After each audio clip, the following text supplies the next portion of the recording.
దేవుడును మన రక్షకుడు అయిన యేసుక్రీస్తు ప్రభుల వారి శక్తి కలిగిన అతి పరిశుద్ధ నామంలో ఉదయకాలం అన్నా అనే చక్కని కార్యక్రమాన్ని చూస్తున్న మీ అందరికీ నిండు హృదయంతో వందనాలండి. దేవుని యొక్క మహాకృప మీ అందరికీ తోడుగా ఉండునుగాక. ఎలా ఉన్నారు మీరు? దేవుని కృపలో మీరు మీ కుటుంబాలు క్షేమమే కదా? సంతోషంగా ఉండండి. నమ్మదగిన దేవుడు మీకు తోడుగా ఉన్నాడు. ప్రియులారా, ఈ రోజున మనం యోహాను సువార్త 20వ అధ్యాయం నుండి కొన్ని మాటలు ఇలా చూద్దాం. ఆదివారమున ఇంకనూ చీకటిగా ఉన్నప్పుడు మగ్దలేనే మరియ పెందలకడ సమాధి వద్దకు వచ్చి సమాధి మీద ఉండిన రాయి తీయబడి ఉండుట చూచెను. గనుక ఆమె పరిగెత్తుకొని సీమోను పేతురు నొద్దకును యేసు ప్రేమించిన ఆ మరి ఒక శిష్యుని యొద్దకును వచ్చి ప్రభువును సమాధిలో నుండి ఎత్తుకొని పోయిరి. ఆయనను ఎక్కడ ఉంచిరో ఎరుగమని చెప్పాను. ప్రియులారా, ఇక్కడ ఒక స్త్రీని మనం చూస్తున్నాం.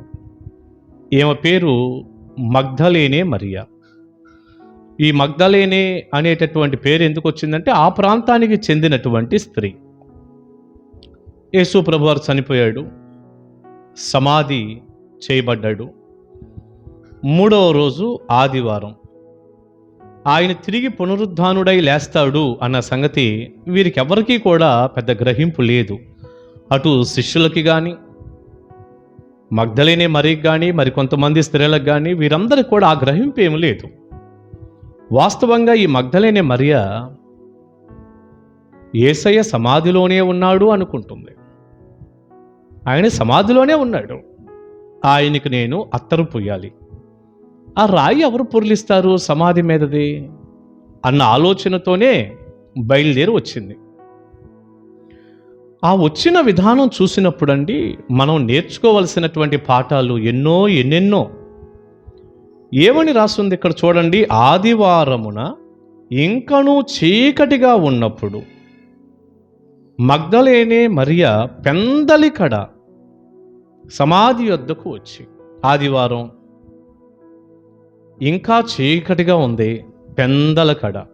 చూసారా? పెందలకడనే అంటే ఒకవేళ మనం ఏ 8, 9 అనుకుంటామని, అంతేగా మరి. ఈ రోజున పొద్దున్నే లేస్తున్నాను నిద్ర 9:30కి అనేవారు కూడా ఉన్నారు. 9:30కి పొద్దున్నేనా? ఇక మరి కొంతమంది అయితే 10, 11, 12 దాకా నిద్రపోయే వాళ్ళు కూడా ఉన్నారు. ఏం పెందలాడండి అది, అద్భుతం. వేకునే లేచి ప్రభు పాదాలు పట్టుకునే రోజులు కనుమరుగైపోయినాయిగా. పెందలకడ అన్నప్పుడు మళ్ళీ మనం ఏ టైమో అనుకుంటామని పరిశుద్ధాత్ముడు రాయించాడు, ఇంకనూ చీకటిగా ఉన్నప్పుడు. అంటే ఏంటి అర్థం? ఇంకనూ చీకటిగా ఉంది అంటే తెల్లవార్లా సూర్యుడు ఉదయించలా, సూర్యుని కంటే ముందే ఇంకా చాలా చీకటిగా ఉన్నప్పుడే. అది ఎన్ని గంటలో నేను చెప్పలేను, కానీ సూర్యుడు ఉదయించక ముందు ఇంకా చీకటిగా ఉన్నప్పుడు అని మాత్రం చెప్పగలను ఆ వాక్యాన్ని బట్టి, ఒక దైవజనుడిగా. అంత పెందలాడి యేసయ్య కోసం యేసు ప్రభువారి సమాధి దగ్గరకు వచ్చింది. చనిపోయిన యేసు ప్రభువారి కోసం ఆమె ఆలోచనలో. ప్రియులారా, ఈ రోజున క్రైస్తవులను మనం గమనించినప్పుడు ఒక ఆదివారపు ఆరాధనకు సజీవుడైన దేవుని యొద్దకు ఆ రోజున యేసయ్య మృతుడై ఉన్నాడు. మరి ఆలోచనలో చనిపోయిన యేసయ్య దగ్గరికి ఆయన యొక్క శరీరానికి అత్తరు పూయాలని వచ్చింది. కానీ చనిపోయిన యేసు ప్రభువారి దగ్గరకు కూడా పెందలకాడ వచ్చిందంట. కానీ ఈ రోజున సజీవుడిగా ఉన్నటువంటి క్రీస్తుని మనం ఆరాధిస్తున్నాం కదా. పెందలకడ దేవుని దగ్గరకు వచ్చేవాళ్ళు ఎంతమంది? ఆరాధనా సమయానికి అది 6 గంటల, 8 గంటల, లేక 10 గంటల, లేకపోతే మరొక సమయమా? దైవజనులు నిర్ణయించిన సమయానికి దేవుడిచ్చిన ఆ సమయం, ఆరాధన సమయం ఉందే, పెందలాడి దేవుని దగ్గరకు వచ్చేవాళ్ళు. పెందలాడే నిద్రలేచి వేకునే చీకటిగా ఉన్నప్పుడు దేవుని పాదాలు పట్టుకొని మొర్రపెట్టి త్వరగా చిన్న పని ఏమైనా ఉంటే చూసుకొని పెందల కడనే ప్రభు మందిరానికి దేవుని సన్నిధికి వచ్చి ఆయన్ని ఆరాధన చేసుకునే వారిని ఎంతమందిని చూడగలుగుతున్నాం ఈరోజు? మీరే చెప్పండి. చాలా మందిని మనం గమనించినప్పుడు ఎంత ఆలస్యం, ఎంత నిర్లక్ష్యం అండి. దేవుని సన్నిధన్నా దేవుడన్నా నిర్లక్ష్యం. వెళ్ళొచ్చులే, ఏంటంట, పాటలన్నీ అయిపోయాక వెళ్దాం, ప్రసంగం టయానికి వెళ్దాం. కొంతమంది ప్రసంగం మధ్యలో వస్తారు. ఏదన్నా ఏంటమ్మా ఇలా క్రమం లేదు అంటే అలగటం మానేయటం మందిరాలు. ఏం ఫెయిత్ అండి మనది, అద్భుతమైన విశ్వాసం కదా. కనీసం ఒక ఉద్యోగానికి మనం వెళ్ళేటప్పుడు, ఒక పనికి మనం వెళ్ళేటప్పుడు, ఒక కూలి పనికో, ఒక ఉద్యోగానికో, ఒక చదువుకో ఎంత టైం పాటిస్తామండి. ఒక బస్సు ప్రయాణమో, ఒక ట్రైన్ ప్రయాణమో, ఫ్లైట్ ప్రయాణమో ఎంత టయాన్ని పాటిస్తాం మనం. కనీసం వాహనానికి ఇచ్చిన విలువ కూడా, ఒక ఉద్యోగానికి పనికిచ్చిన విలువ కూడా, ఆ సమయం పాటించినటువంటి ఆ విలువ కూడా ప్రభువుకి ఇవ్వకపోతే మీరు ఎలా క్రైస్తవులండి? ఎలా క్రైస్తవులు అసలు? మిమ్మల్ని బట్టి దేవుడు ఎంత దుఃఖపడుతున్నాడు.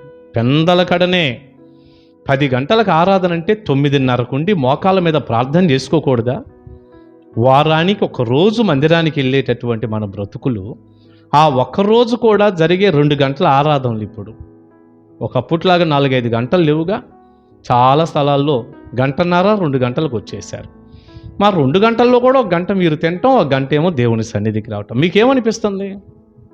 అసలు మీకేమనిపిస్తుందో చెప్పండి. నాకైతే ఆశ్చర్యంగా ఉంది, చాలా బాధగా ఉంది. మధ్యలో రావటం, ఆరాధన అంతా అయిపోయి వాక్యం మధ్యలో రావటం, ఏంటిది క్రమం? అసలు ప్రారంభ ప్రార్థన అనేది మందిరంలో ఒకటి ఉంటుంది అని చాలామంది విశ్వాసులకి తెలియదండి. ఎప్పుడు రాలేదు కదా. ఇక ఎవరో బాధ్యత కలిగిన వాళ్ళు కొంతమంది బిడ్డలు ఉంటారు ముందు, వాళ్ళ లెక్క వేరు.